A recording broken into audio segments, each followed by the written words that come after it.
আমেরিকার রাজনৈতিক ইতিহাসে এই প্রথম জায়নবাদীদের বিতাড়িত করে ফিলিস্তিনি ভাবাবেগে আমেরিকায় নির্বাচন হচ্ছে, আর সেই নির্বাচনে অস্বাভাবিকভাবে বিজয়ী হচ্ছে মামদানিরা। মামদানি আবারও ভোটে জিতলেন এবং এবার তিনি হ্যাটট্রিক করলেন। ব্লু স্টেট নিউ ইয়র্কে মিড টার্মের ইলেকশনের জন্য ডেমোক্র্যাট দলের মধ্যে প্রাইমারি নির্বাচনে তিনি 3 জন প্রার্থীকে এন্ডোর্স করেছিলেন, আর সেই 3 জনই সগৌরবে বিপুল মার্জিনে নির্বাচিত হয়েছে এবারের নির্বাচনে। ইসরায়েল সহ আইপ্যাককে একটি দানব শক্তি বলে সরাসরি অভিযুক্ত করে তাদের বিরুদ্ধে লড়াই শুরু করেছে আমেরিকায় জোহরান কুয়ামে মামদানি। আর তার ডাকে সাড়া দিয়ে নিউ ইয়র্কের ডেমোক্র্যাট দলের মানুষ কাতারে কাতারে ভোট দিলেন মামদানি সমর্থিত প্রার্থীদের। আর তারই ফলে আমেরিকার রাজনৈতিক ইতিহাসে একটা মৌলিক পরিবর্তন ঘটে গেল নীরবে।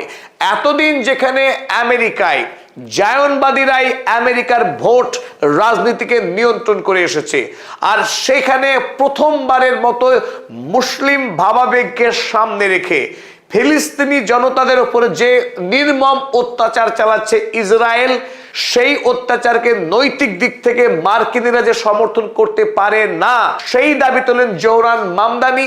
পাশাপাশি ইসরায়েলকে সমর্থন করা যে আমেরিকার স্বার্থের পরিপন্থী, সে কথাও মামদানি আমেরিকাবাসীকে প্রথমবারের মতোই বোঝাতে সম্ভব হয়েছেন। তাই আমেরিকা আর ইসরায়েলের সাথে নেই আমেরিকার সরকার কিংবা আমেরিকার জনগণ, যা গোটা পৃথিবীতে মুসলিমদের জন্য খুশির খবর।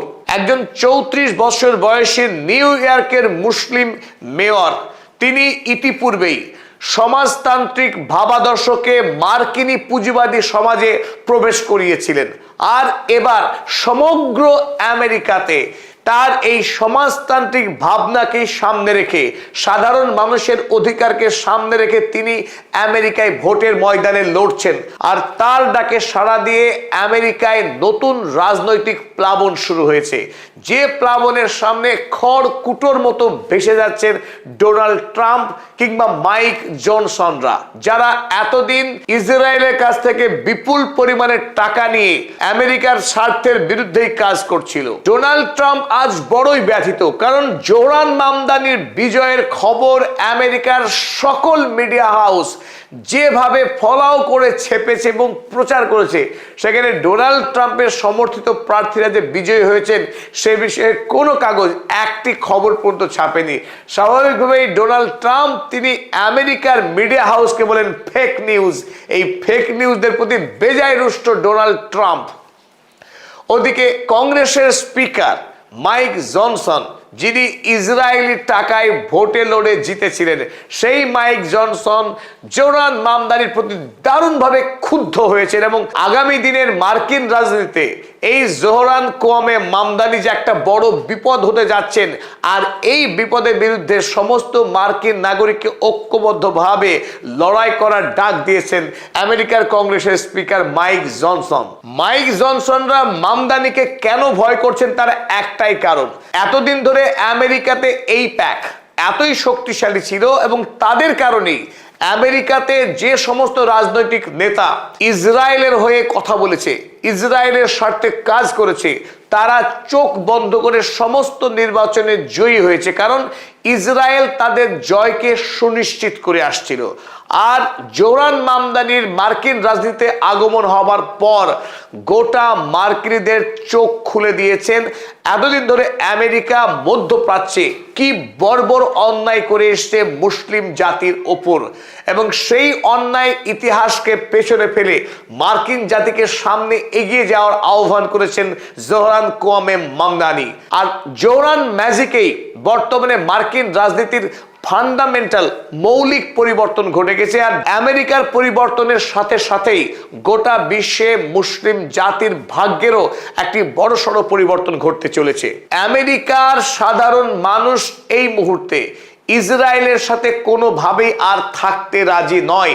এমনকি আমেরিকার অভ্যন্তরে যে সমস্ত ইসরায়েলি জায়নবাদী প্রতিষ্ঠান সগৌরবে কাজ করত, তাদের প্রত্যেকের ক্ষমতা প্রতিদিন খর্ব হয়ে আসছে।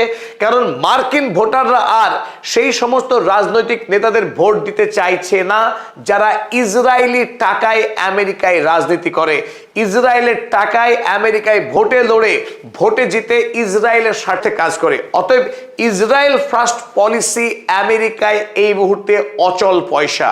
ডোনাল্ড ট্রাম্প তিনি চেষ্টা করেছিলেন আমেরিকা ফার্স্ট মুখে বলে ইসরায়েল ফার্স্ট পলিসিতে কাজ করতে, তাই ডোনাল্ড ট্রাম্পের ধোঁকাবাজিকে জোরান মামদানি ফাঁস করে দিয়েছেন। তাই আমেরিকায় রিপাবলিকান দলের ভরাডুবি আসন্ন, কারণ জোরান মামদানি গোটা দেশে ডেমোক্র্যাট দলের, সোশ্যালিস্ট ডেমোক্র্যাট দলের হয়ে ঝোড়ো প্রচার করে যাচ্ছেন। আমেরিকায় নভেম্বর মাসে যে মিড টার্ম ইলেকশন হবে, তার জন্য নিউ ইয়র্কে ডেমোক্র্যাট দলের প্রাইমারি নির্বাচন সম্পন্ন হলো।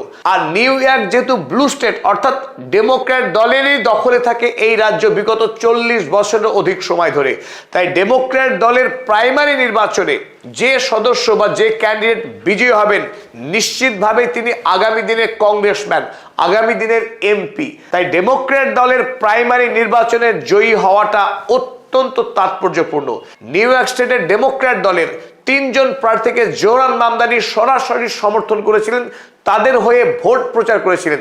আর এই 3 জন ব্যক্তি তারা প্রত্যেকেই ভোটে বিপুল মার্জিনে বিজয়ী হয়েছেন। এই 3 জনের মধ্যে যার নাম প্রথমে আমাদের নেওয়া দরকার, তিনি হলেন ব্র্যাড ল্যান্ডার। ব্র্যাড ল্যান্ডার তাৎপর্যপূর্ণভাবে যাকে পরাস্ত করেছেন তিনি হলেন ড্যানিয়েল গোলম্যান, নিউ ইয়র্কের এইপ্যাক ইসরায়েলের মুখপাত্র, যিনি এতদিন ধরে ইসরায়েলের হয়ে নিউ ইয়র্ক শহরে কাজ করতেন। সেই গোলম্যানকে হারিয়ে দিয়ে জোরান মামদানি একটি নতুন ইতিহাস তৈরি করলেন।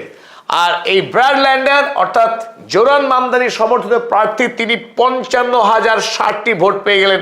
আর সেখানে গোলম্যান, যার হাতে বিপুল পরিমাণের টাকা রয়েছে, অতীতে একাধিকবার ভোটে জয়ী হওয়ার রেকর্ড রয়েছে, আর গোটা ইসরায়েলে যত জায়নবাদী ফান্ড রয়েছে সবাই তার পাশে দাঁড়িয়েছিলেন, তবুও শেষ রক্ষা হয়নি।